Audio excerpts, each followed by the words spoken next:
Welcome back to Crawford-Clark Close-Up and our James Bond retrospective. No Time to Die, Daniel Craig's fifth and final Bond, is on its way. But before we get there, we're looking back over the Craig era so far. And we've made it to 2012 and the 50th anniversary year of 007. After the success of Quantum of Solace in 2008, screenwriters Purvis and Wade began working on a treatment for Bond 23, which they named Once Upon a Spy, and which they delivered in November 2009. The story revolved around a past indiscretion of M's in Russia that could ruin the reputation of MI6. Daniel Craig approached director Sam Mendes to see whether he'd be interested in directing the next film, and having previously advised Craig that playing Bond would be a disaster for his career, Mendes conceded that he was wrong and began working on the film. Mendes would mark the first and only Oscar-winning director to helm a Bond film to date. Financial problems hit MGM Studios by the end of 2009, meaning that the company were on the verge of bankruptcy, resulting in Bond 23 having its production delayed. During this downtime, producers Barbara Broccoli and Michael Wilson produced their first Broadway play, A Steady Rain, starring Craig and Hugh Jackman, which debuted in September 2009. Purvis and Wade would submit their full draft script on November 18, 2010, titled Nothing is Forever, and many of the elements and characters are in place. Bond meets a rather shabby and tubby quartermaster at an East End cafe. The villain is named Raoul Souza, and Souza wants revenge on M for betraying him. He plants a bomb to kill thousands of people on the Barcelona metro using an airborne neurotoxin, and uses this as a diversion to get M to a safe house where he can kill her. After the death of M, a bureaucrat named Malander takes over her position at MI6. Purvis and Wade have Bond return to his ancestral home in the third act. As MGM emerged from bankruptcy on December 20th, Mendes brought in screenwriter John Logan to revise the script. Logan delivered a 12-page outline to Sam Mendes and the producers on December 27th. The villain's name has since changed to Raoul Silva, and Malander is now Mallory. Moneypenny finds her way into the script, starting out as a field agent, and Bond reunites with a figure from his childhood, gamekeeper Kincaid, in the finale.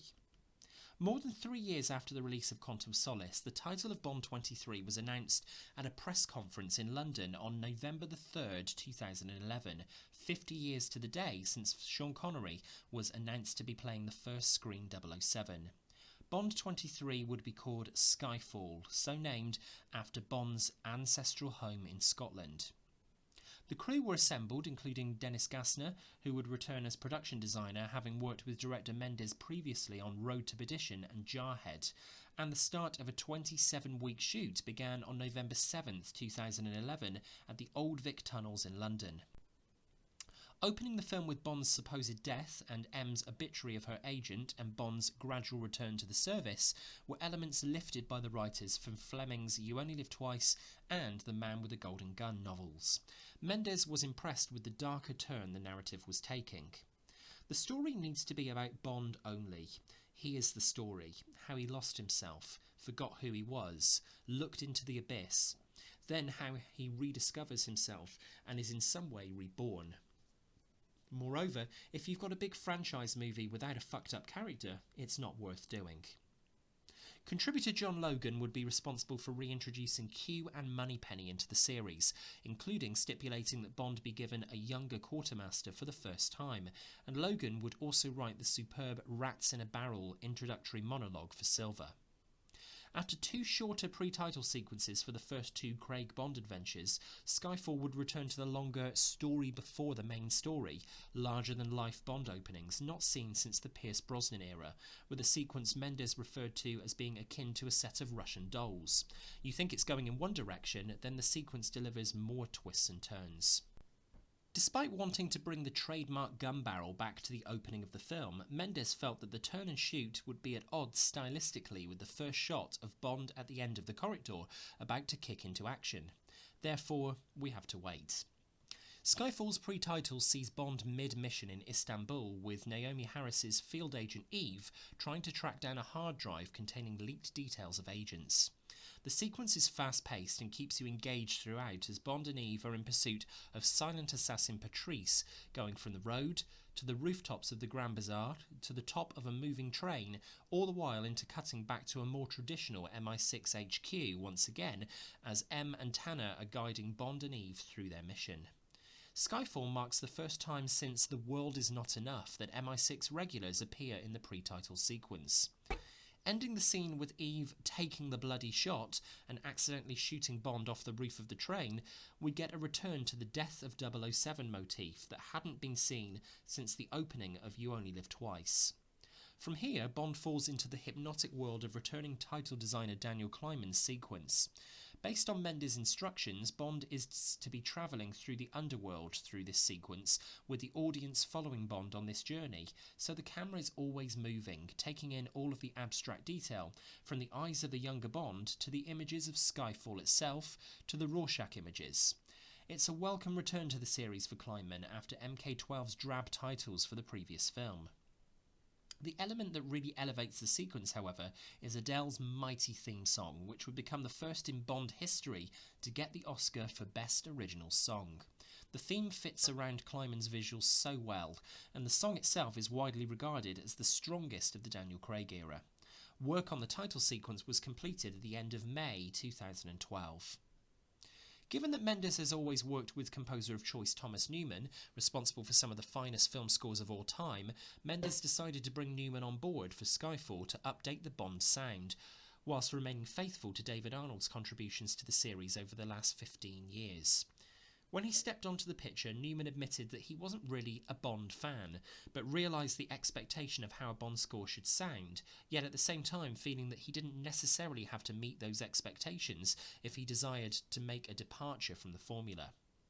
Newman's score for Skyfall is a cause for debate, as those elements of it which weave in the strings of Adele's theme song are often beautiful, and the rousing return of the Bond theme when Bond unveils the Aston Martin DB5 generates a cheer from any Bond fan, but overall the score is lacking something that makes it stand out from the crowd, and I for one can't help wondering what magic Arnold would have made had he been given the opportunity to return for a sixth time.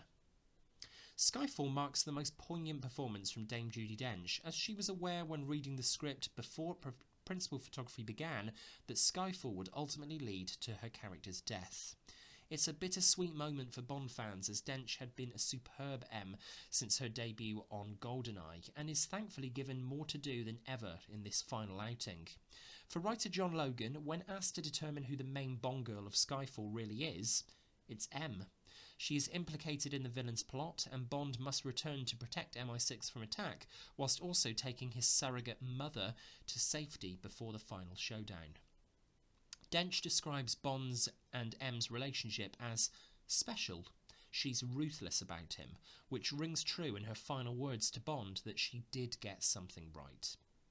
At the same time, Dench acknowledged that the narrative needed to lead to M's death in order for Ralph Fiennes' excellent Mallory to step up to the plate. Fiennes, who was well versed already in Fleming's books, is deliberately enigmatic throughout as Mallory before he earns Bond's respect by the end of the film in the classic office setting, remarking that he will return to work with pleasure, M. Javier Bardem and Daniel Craig in particular had nothing but praise for Judi Dench. For Bardem, she was a delight, and for Craig, Judi can say 100 words and make them sound wonderful, but she can also give one look and break your heart. The day that we filmed her death, April the 2nd, 2012, was very emotional. Room 34 of the National Gallery was utilised on the night of November 18th, 2011 for the scene where Bond is introduced to his new quartermaster. Ben Whishaw is inspired casting as the youthful Q, a contrast to Bond's rugged, age-worn hero. The brief time that Whishaw and Craig get to share the screen in Skyfall is superb, and Bond gains a great respect for the new quartermaster by the time Q is laying the trail of breadcrumbs for Silver as Bond disappears with M. The biggest new character introduced in Skyfall is Field Agent Eve. She's flirtatious with Bond, there's a love scene without any physical contact in the shaving sequence in Macau, and Naomi Harris is once again perfect casting for the part, a role that she admits was near impossible to keep from spilling to friends and family before the film's release. She earns the title of Moneypenny by the film's end, and it's a brilliant moment in the film as things are starting to come full circle for Daniel Craig's Bond tenure. As for Bond, whilst Craig's shorter hairstyle is perhaps a little questionable, this is largely forgotten by the terrific performance he gives once again third time around. He still seems to be enjoying proceedings and relishing getting back not only into the action, but also developing the emotional side of Bond in this particular film. We get to see Bond at his most vulnerable, drinking in bars, enjoying death, before returning to London and being reprimanded by M for not returning sooner. By contrast, M trusts enough in Bond to send him back out on active service, despite the recommendation to suspend him from field work. Both Barbara Broccoli, a staunch defender of Craig's initial casting as Bond from the very beginning, and co-star Fiennes were impressed with what Craig was doing with Bond in this film. Said Broccoli, "Daniels pushed Bond in directions which one wouldn't have thought possible. He really reveals Bond's inner life in a way that we've never seen before." Fiennes additionally remarked that Daniels' interpretation of the character will root the film's inner toughness and a reality for the future. As we've already discussed, Bond is only as good as his counterpart, and Tiago Rodriguez, or Raul Silva, is without a doubt the most impressive of Craig's Bond villains so far. Perhaps in line with Barbara Broccoli's sentiments, one of the best villains the series has produced. Purvis and Wade referred to the villain in their early drafts for Skyfall as Javier Bardem, having set their sights on securing the talented actor for the role. Bardem's first scenes to shoot were opposite Craig and Dench in his underground cell, and Bardem actually froze on the first take, forgetting his lines at the awe of working opposite the two actors. Silva is set up as a serious threat early on when he's behind the cyber attack on MI6, leading to the deaths of a number of staff. It's Silva who is instructing M to think on your sins, and Bernice Marlowe's mightily underused Severine, who paints a picture for Bond of her fearful boss who always gets what he wants. It's not until an hour and 10 minutes into the picture that we get the fantastic introduction to Silva himself, walking menacingly down the full length of the room, to Bond tied to a chair, taunting him with a metaphor of rats eating each other until the two survivors remain. The scene was shot in one take, making it even more perfect. Silva is charismatic and looks physically intimidating with his bleached hair and his flamboyant manner. It was Bardem's choice to change his appearance for him, and Mendes recalled that Bardem looked straight into the lens during the camera test and became an entirely different person. He taunts Bond about failing his physical and psychological testing at MI6 and starts to plant some doubt in Bond's mind about his superior. We discover alongside Bond that Silva is an ex-MI6 agent who was on active service between 1986 and 1997, some time before Craig's version of Bond would earn his license to kill. He was left to die by M and was tortured for information, but maintains that he kept his superior's secrets. Another interesting aspect to this particular villain is that he does little running or losing his temper in the film. He's very measured and in total control, and it's scary to watch someone who never loses their cool. In order to help Bardem understand Silva, he immediately caught hold of the character's relatability. There is a man suffering, a man full of pain, that wants to fix the situation by doing very violent acts. I perfectly understood who he was, and that helped me to portray him. Silva is a fascinating villain in the Bond canon because although his plot is ludicrous, and we're fully aware that as the antagonist he's going to fail against Bond, his motivations are clear. His plot and the timing of his actions is one of the many conveniences of the Skyfall plot, but it's no worse than any other villain's plots over the years, except that it's fantastical, and go with it. For the 50th anniversary Bond, London was to be utilised in a far greater fashion than it had been done before on the series, and Silva's escape from the bunker down through the London Underground before planting the bomb on the line was a major action set-piece for the film. From April 3rd, 2012, the main unit spent 5 days shooting the chase on the 007 stage at Pinewood, whilst the second unit shot action and stunts on location at the Real Charing Cross station. The idea for the train crash in the London Underground came from the mind of long-running special effects supervisor Chris Corbould, and it's a spectacularly staged sequence in the film. Skyfall is one of the most immaculately shot of all the Bonds to date, and it's Oscar-winning cinematographer Roger Deakins who we have to thank. Every set piece screams sophistication, whether it's Bond making his way to the floating casino, the bright neon signage of Shanghai at night, or the foreboding landscape of the Scottish Highlands. The film screams Bond more than since perhaps the early films of the franchise. The Board of Inquiry scenes with M's delivery of Tennyson as Bond is running to Whitehall is a brilliantly shot and edited sequence in the film. Mallory mucking in and taking a shot from one of Silver's men as the fight breaks out makes up an engrossing scene ahead of the film's final act. The inquiry scene was one of the earliest set pieces to be shot between January 3rd and 13th, 2012. For the film's climax, the crew spent 2 days shooting in Glencoe in Scotland as Bond and M are making their way to Skyfall. Skyfall Lodge was erected on Hankley Common in Surrey, with interiors filmed at Pinewood Studios between late February and early March. Whilst fans joke that the home invasion finale of the film was more than a touch of Home Alone about it, it's still an enthralling action finale with Chris Corbould and his team setting the lodge ablaze, creating one of the largest controlled explosions ever filmed. Another addition to the cast, Albert Finney, appears for the film's finale as Skyfall gamekeeper Kincaid, an actor who Cubby had always wanted to work with. In early drafts, the character was named Monroe, and the role was almost offered to Sir Sean Connery himself, before producers vetoed the idea, feeling it would detract from the importance of the story to have a former Bond return. That aside, Finney is a wonderful addition to the Skyfall cast, with brilliant chemistry with Craig and great humour in referring to M as Emma. The final showdown between Bond, Silver and M in the chapel was filmed at the beginning of April 2012, after we'd got a glimpse of Bond's parents' gravestones, Monique Delacroix Bond and Andrew Bond. Cashing in on the 50th anniversary of the series and the Olympics being held in London, the Queen of England herself agreed to work with director Danny Boyle and Daniel Craig for a short skit entitled Happy and Glorious to herald the Queen's dramatic arrival at the opening ceremony of the Olympics. This fueled the anticipation for Skyfall even more when it was televised 3 months ahead of Skyfall's October 2012 release on the 27th of July, attracting a global audience of 900 million.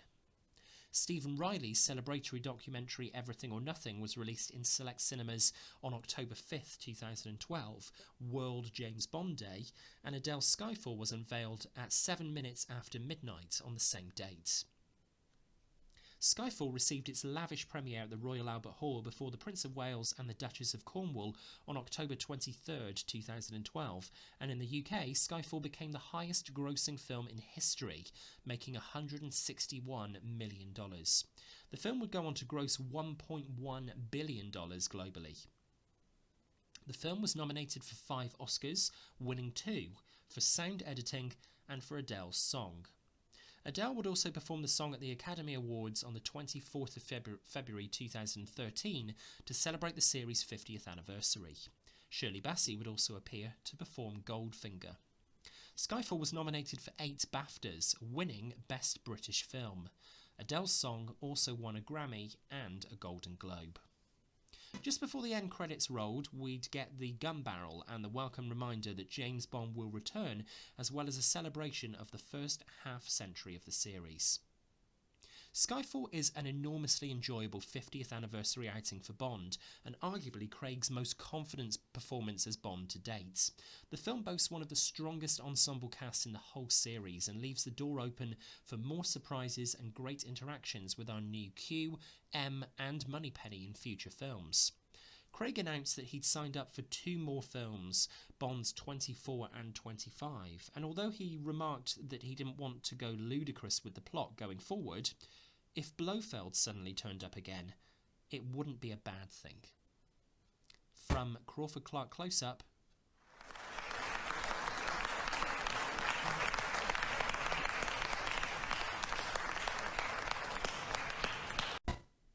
Where does Skyfall sit for you in your Bond ranking? Let us know your thoughts on the film and on our review in the comments below, and don't forget to click subscribe at the top of the page to ensure you don't miss out on any new content.